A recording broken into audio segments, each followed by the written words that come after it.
এই গরমে যারা একটু অন্যরকম ব্রেকফাস্ট রেসিপি পছন্দ করো তাদের জন্য আজকে এই ব্রেকফাস্ট রেসিপিটা শেয়ার করলাম।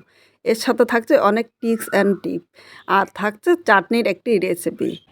নমস্কার বন্ধুরা, পিয়ালি লাইফস্টাইল উইথ ভিলেজ ফুডে সকলকে স্বাগত জানাচ্ছি। আজকে আমি খুব হেলদি একটা ব্রেকফাস্ট রেসিপি শেয়ার করব। নামমাত্র তেল দিয়ে আর গরমে এইভাবে করলে দুর্দান্ত লাগবে। তাহলে কিভাবে করলাম চলো দেখে নেওয়া যাক। আমি একটা বাটির মধ্যে তেঁতুল নিয়ে নিয়েছি। এবার এর মধ্যে আমি একটু জল দিয়ে দিলাম। জল দিয়ে তেঁতুলটা আমি 10 মিনিট ভিজিয়ে রাখবো, তাহলে তেঁতুলটা কিন্তু নরম হয়ে যাবে। আর তেঁতুলটা সাথে সাথে কিন্তু জল দিয়ে তেঁতুলের কাপটা নেওয়া যাবে না। এইভাবে আমি এক সাইডে রেখে দিলাম। এখানে আমি 1 প্যাকেট সুজি নিয়েছি। এটা বড় দানা বা ছোট দানা সুজি হলে কিন্তু কোনো অসুবিধা নেই। এবার এখানে একটা কড়াই বসিয়ে দিয়েছি। কড়াইয়ের মধ্যে আমি 1 গ্লাস জল নিয়ে নিলাম। এর মধ্যে স্বাদ অনুযায়ী লবণ দিলাম, চামচেরও কম একটু গোলমরিচের গুঁড়ো দিলাম। এবার লবণ ও গোলমরিচের গুঁড়োটা জলের সাথে ভালো করে আমি মিশিয়ে নেব। জলের সাথে ভালো করে মিশিয়ে নিয়েছি। জলটা 2 থেকে 3 মিনিট ভালো করে গরম করে নিতে হবে। জলটা গরম হয়ে গিয়েছে। এবার এখানে যে সুজিগুলো নিয়েছিলাম এই জলের মধ্যে আমি নিয়ে নিলাম। জলের সাথে নেড়ে চেড়ে মিশিয়ে আমি ভালো করে জাল দিয়ে নেব। এটা একটা আমরা ডো তৈরি করে নেব। এই গরমে সুজি দিয়ে এইভাবে করলে দুর্দান্ত লাগবে। আর এটা আমাদের স্বাস্থ্যের পক্ষে খুব ভালো। দেখো এইভাবে এখন কিন্তু নাড়তেই থাকতে হবে, নাহলে কড়াইয়ের নিচে দিয়ে লেগে যাবে।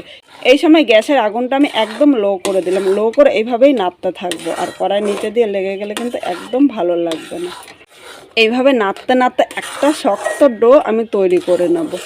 বন্ধুরা, এখানে আমি শুধু সুজি দিয়ে করছি। সুজির পরিবর্তে তোমরা ময়দা দিয়েও কিন্তু করে নিতে পারো, কিন্তু আমার কাছে ময়দার থেকে সুজি দিয়ে খেতে বেশি ভালো লেগেছিলো, তাই ভাবলাম সুজি দিয়ে তোমাদের সাথে শেয়ার করি। এখানে সুজির ডোটা তৈরি হয়ে গিয়েছে আর কড়াইয়ের থেকে কিন্তু ছেড়ে দিচ্ছে, কড়াইতে লেগে যাচ্ছে না। এখন আমি গ্যাসের আগুনটা বন্ধ করে দিলাম। এখন এই সুজির ডোটা আমি একটা থালার মধ্যে তুলে নিলাম। এখন আমি খুন্তি দিয়ে এইভাবে একটুখানি ছড়িয়ে দিলাম, তাহলে সুজিটা কিন্তু তাড়াতাড়ি ঠান্ডা হয়ে যাবে। গরম গরমে কিন্তু মাখা যাবে না। এবার সুজিটা আমি এক সাইডে 5 মিনিট রেখে দেবো। এখানে 4টে সেদ্ধ আলু নিয়েছি। আর এখানে আমি একটা গেটার নিয়েছি। গেটার দিয়ে আমি আলুগুলো গেট করে নেব। এখানে আলুটা গেট করে নিলে আলুটা কিন্তু তাহলে দানা দানা থাকবে না। আর আমি হাতে যদি ম্যাশ করি তাহলে আলুটা কিন্তু দানা দানা থাকতে পারে। তাই এইভাবে সবকটা আলু আমি গেট করে নিচ্ছি। বন্ধুরা, এখানে আলুটা আমার গেট করে নেওয়া হয়ে গিয়েছে। ঠিক আবার কড়াইটা বসিয়ে দিয়েছি। কড়াইয়ের মধ্যে আমি 2 চামচ সর্ষের তেল দেবো, আর কিন্তু তেল দেবো না। তেলটা গরম হয়ে গিয়েছে। এবার এখানে একটা মাঝারি সাইজের পেঁয়াজ দিয়ে দিলাম। পেঁয়াজের মধ্যে অল্প লবণ দিলাম। এবার পেঁয়াজটা নেড়েচেড়ে হালকা লাল করে ভেজে নেব। খুব বেশি কিন্তু পেঁয়াজটা ভাজতে হবে না। পেঁয়াজটা আমি 2 মিনিট হালকা লাল করে ভেজেছি। এবার এখানে একটা মাঝারি সাইজের টমেটো কুচি নিয়েছি। টমেটোটা এর মধ্যে নিয়ে নিলাম। এবার পেঁয়াজের সাথে টমেটোটা নেড়েচেড়ে মিশিয়ে আরও 2 থেকে 3 মিনিট আমি কষিয়ে নেবো। তাহলে এর মধ্যে টমেটোটা কিন্তু নরম হয়ে যাবে আর টমেটোটা খুব সুন্দরভাবে মিশে যাবে। টমেটোটা পেঁয়াজের সাথে ভালো করে মিশিয়ে নিয়েছে আর টমেটোটা কিন্তু অনেকটাই নরম হয়ে গিয়েছে। এবার এর মধ্যে আমি একটু আদা কুচি দিয়ে দিলাম আর 3টে কাঁচা লঙ্কা কুচি দিলাম। তোমরা ঝাল যেরকম খাবে সেই হিসাবেই নেবে। সব মশলাগুলো নেড়েচেড়ে মিশিয়ে আর 1 থেকে 2 মিনিট কষিয়ে নেব, তাহলে আদার আর কাঁচা গন্ধটা থাকবে না। এখানে মশলাগুলো কষিয়ে নিয়েছি আর এর থেকে কিন্তু কাঁচা গন্ধ বেরোচ্ছে না। এবার সামান্য জল দিয়ে দিলাম, নাহলে মশলাটা কিন্তু নিচে দিয়ে লেগে যাবে। এখন কিছু গুঁড়ো মশলা দেবো। এখানে আমি 1/2 চামচ লঙ্কার গুঁড়ো দিয়েছি। তোমরা ঝাল যেরকম খাবে সেই হিসেবে লঙ্কার গুঁড়োটা নেবে। আর যদি মনে করো লঙ্কার গুঁড়ো দেবে না, তাহলে আরেকটু কাঁচা লঙ্কার কুচিও নিয়ে নিতে পারো। এবার দিয়ে দিলাম হলুদ আর দিলাম স্বাদ অনুযায়ী লবণ।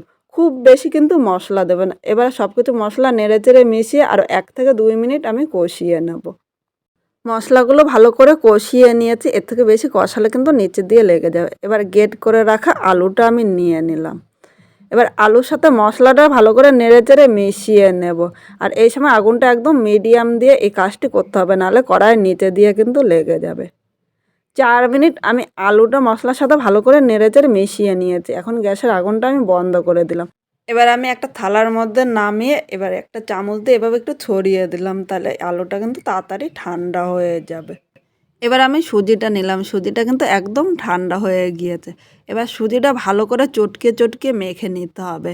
আর তোমাদের যদি মনে হয় সুজিটা এখনও একটু নরম আছে, তাহলে সামান্য একটু ময়দা দিয়ে ভালো করে মেখে নিতে পারো, কিন্তু এর মধ্যে আটা ব্যবহার করা যাবে না। আটা দিলে একদম ভালো লাগবে না। এইভাবে চটকে চটকে আমি সুজিটা ভালো করে মেখে নেব। এখানে 3 থেকে 4 মিনিট সুজিটা আমি মেখে নিয়েছি। দেখো সুজিটা খুব বেশি কিন্তু নরম করিনি, আবার খুব বেশি শক্ত করিনি। এবার আমি হাত দিয়ে ছোট একটা লেচি করে নিলাম। এভাবে হাতের সাহায্যে আমি গোল করে একটা গোল বলের মতো করে নেব। সুজির লেচিটা দেখো গোল বলের মতো করে নিয়েছি। এবার যে পুরটা আমি করে রেখেছিলাম এর মধ্যে আমি নিয়ে নিলাম। এবার পুরটা এরকমভাবে দিতে হবে যাতে সুজির বলের থেকে পুরটা বাইরে বেরিয়ে না আসে। এবার ভালো করে আমি মুখটা আটকিয়ে নিলাম। এবার হাত দিয়ে আমি গোল করে নেবো এরকমভাবে যাতে পুরটা ভেতরে থাকে আর বাইরে থেকে যেন ফেটে না যায়। ফেটে গেলে কিন্তু বেরিয়ে আসবে, তখন ভালো লাগবে না। এইভাবে আমি হাতের 2 হাত দিয়ে আমি গোল করে নিলাম। একইভাবে সব কয়টা আমি সুজির এই গোলা তৈরি করে নেব।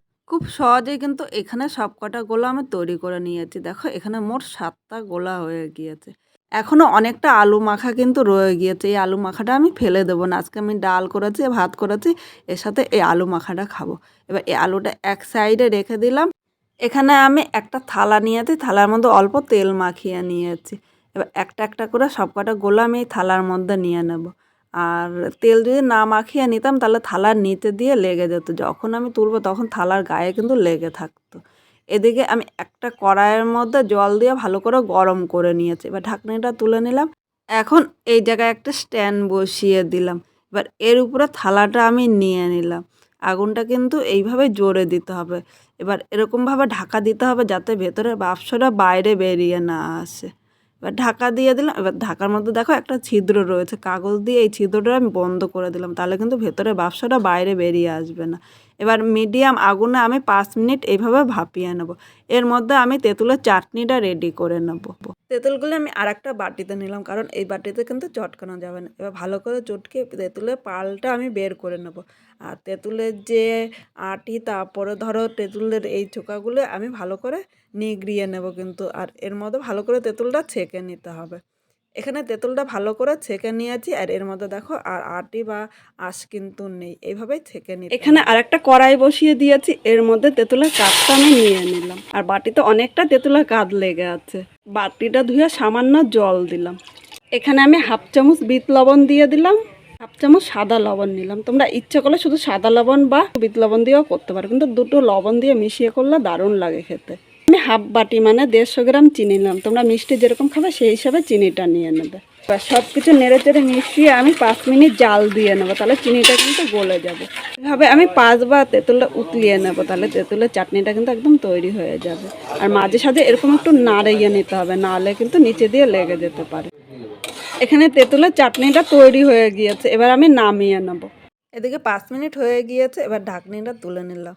দেখো সুজির গোলাগুলো এক একটা ফুলে কিন্তু ডবল হয়ে গিয়েছে। আর এই সময় খালি হাতে কিন্তু থালাটা ধরা যাবে না, কারণ থালাটা কিন্তু অনেকটাই গরম। তাই আমি একটা কাপড় নিয়ে থালাটা আস্তে করে নামিয়ে নিলাম। খুব সাবধানে কিন্তু নামাতে হবে। আর গরম গরম এই গোলাগুলি কিন্তু নামানো যাবে না, তাহলে থালা দিয়ে লেগে থাকতে পারে, ভেঙে গেলে কিন্তু একটু ভালো লাগবে না। এবার আমি ঠান্ডা করে নেব। আবার কড়াইটা বসিয়ে দিয়েছি। এবার এর মধ্যে আমি 1 চামচের কম মানে হাফ চামচ সর্ষের তেল দিয়ে দিলাম। এর থেকে বেশি কিন্তু আমি আর তেল দেবো না। তেলটা গরম হয়ে গিয়েছে। এবার এখানে কিছু কারি পাতা নিয়ে নিলাম। কারি পাতার গন্ধটা আমার কাছে ভালো লাগে, তোমাদের কিছু ভালো না লাগে তাহলে স্কিপও করে নিতে হবে। এবার কারি পাতাটা আমি 1 সেকেন্ড ভেজে নিয়েছি।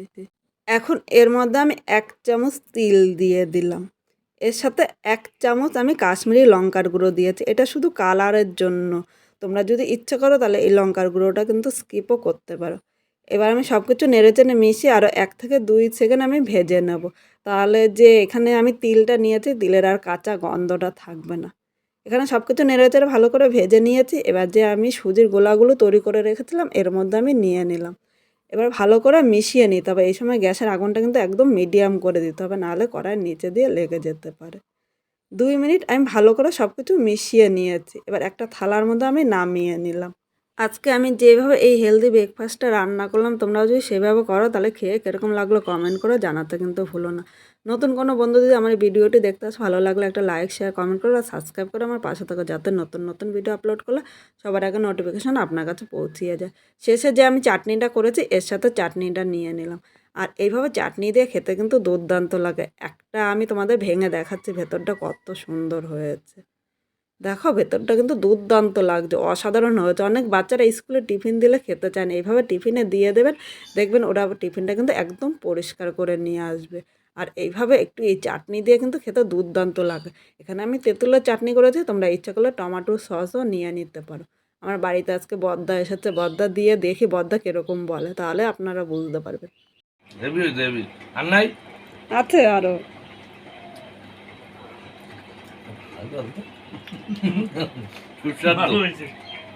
কোথা থেকে আজকে নতুন করলাম। তা বলেন কিরকম লাগলো খেয়ে? এইগুলা 100-এর মধ্যে 100। Heavy taste. এই পুর কি দিছো গো? এটা আলুর পুর দিয়েছি। আর এই ময়দা সুজি, শুধু সুজি দিয়ে আর আলুর পুর। ও সুজিটারে আগে করছো, রান্না করছো? হ্যাঁ, গরম জল দিয়ে কাই তুলে নিয়েছি। হেভি টেস্ট লাগতো তাহলে। তারপর